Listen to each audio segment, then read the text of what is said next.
Welcome back to the channel, Hobby1 Kenobi here. We've got a lot to cover in today's video. The Great Wall Hobby A-10A is making progress with some ongoing construction work. We'll be doing a little masking and of course some painting with the Advanced Series 39 airbrush from Gallery. If you're new to the channel, don't forget to like and subscribe. Well, let's dive in. I started by thinning down the plastic around the GAU-8 Avenger gun at the nose. I used Tamiya Extra Thin to secure the piece to the fuselage. Then it was time to work on the wings. I used several clothespins to hold the two halves together while carefully adding extra thin to smaller sections. The fit along the wing was surprisingly good. When mounting the wings onto the fuselage, I noticed a pronounced lip at the wing root. It seemed too much, so I decided to shave it down with sanding sticks, sandpaper, and a round file. Once I got the area level, I used extra thin again to bond the parts together. Next, I worked on the flaps. I like to prepare these while I'm also tacking the wheel wells. I wasn't sure if these pieces would fit well, so I dry fit them to check for any areas that would need extra filling or sanding. Fortunately, the flaps fit nicely, though a few seams needed some attention. As for the wheel wells, the forward edge of the wing has a protruding seam that doesn't match the real aircraft. I scraped down the excess material with a scalpel, filled in the seam with CA glue, and then sanded it smooth.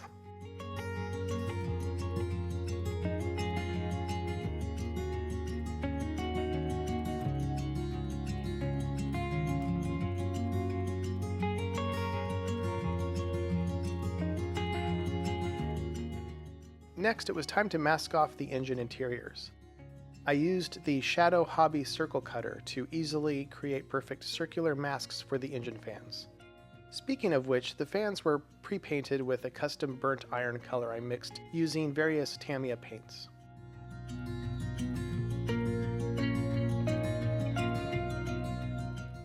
Masking the canopy and windscreen was straightforward. I cut Tamiya tape into small strips and squares using a straight edge and an X-Acto knife with a fresh blade. I masked off both the inside and outside of the canopy and windscreen. This process usually takes me about an hour, but it's always worth the effort. Pre-made masks from various companies haven't really worked out for me. So as they say, if you want something done right, you have to do it yourself. Once the masking was done, I sprayed the exposed plastic with NATO black and let it dry. I left the masks on the outside since I still needed to add camo and various sealants. The scratch-built heads-up display would be protected under the windscreen. Once the windscreen was glued into place, it was time to prime the model for the camouflage. I only use primer when the model includes photo etch or resin parts, or if I need to check for imperfections along seams or any scratches that might have come up during construction. My primer of choice is Tamiya Gray Primer in a spray can. I'm not a fan of spraying primer through an airbrush, but the Tamiya spray primer levels out really nicely and it preserves all of the fine details. I spent some time mixing the tritone camouflage colors using Tamiya paints. The ratios are listed here. I will mention that the lighter green I started with here ended up being darkened a bit and repainted later on. The final look of the camo will be revealed at the end of this video. I began by laying down the first color in rough patches. For the first time, I used the Gallery GHAD 39 airbrush. The spray is even and consistent, and the brush feels comfortable in hand. This airbrush is performing beautifully, and I continue to highly recommend it.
Once the light green was in place, I added a bit of tan to the paint cup to lighten up the color and then sprayed small patches and lines across the panel centers to replicate slight discoloration.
For the next darker green, I thinned the paint a bit more to see how the airbrush handled thinner, crisp lines.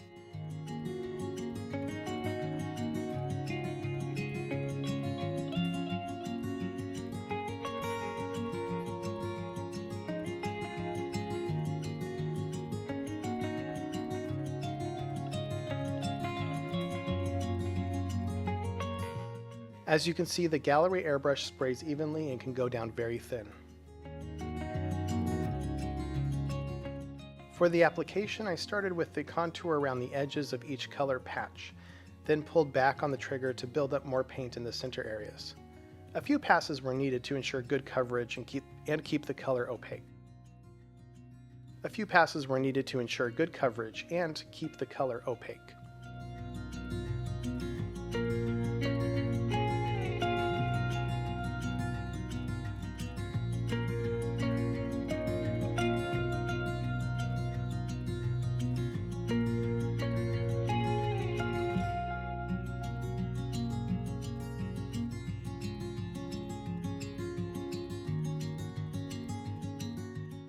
I used a 3x5 card to prevent overspray on perpendicular areas.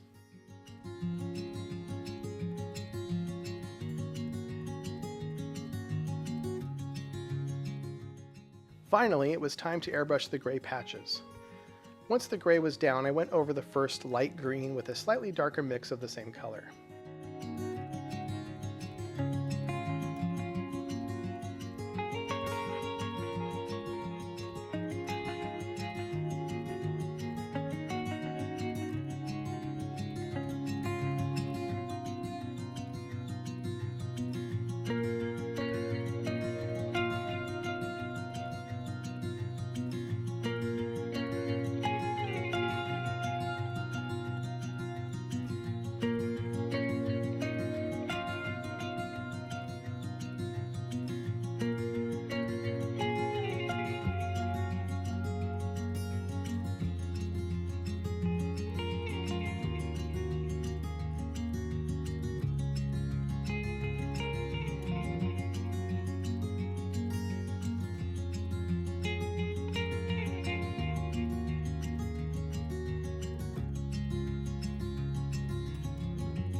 After everything dried, I masked off the areas around the wheel wells and sprayed a light gray inside them. Once those areas were dried, I removed the masks.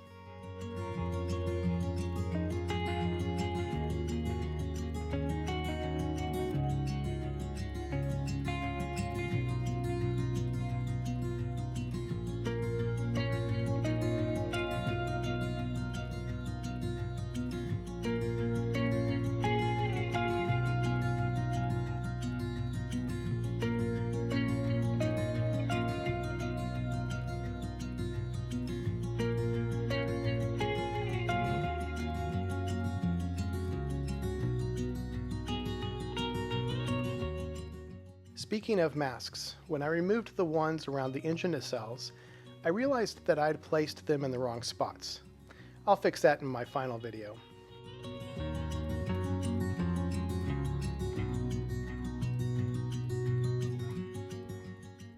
I also painted the red tips of the horizontal stabilizers, only to realize later that only one side should be red. Again, this will be fixed in the next update. Masks were also added around the in-flight refueling door to paint that area silver.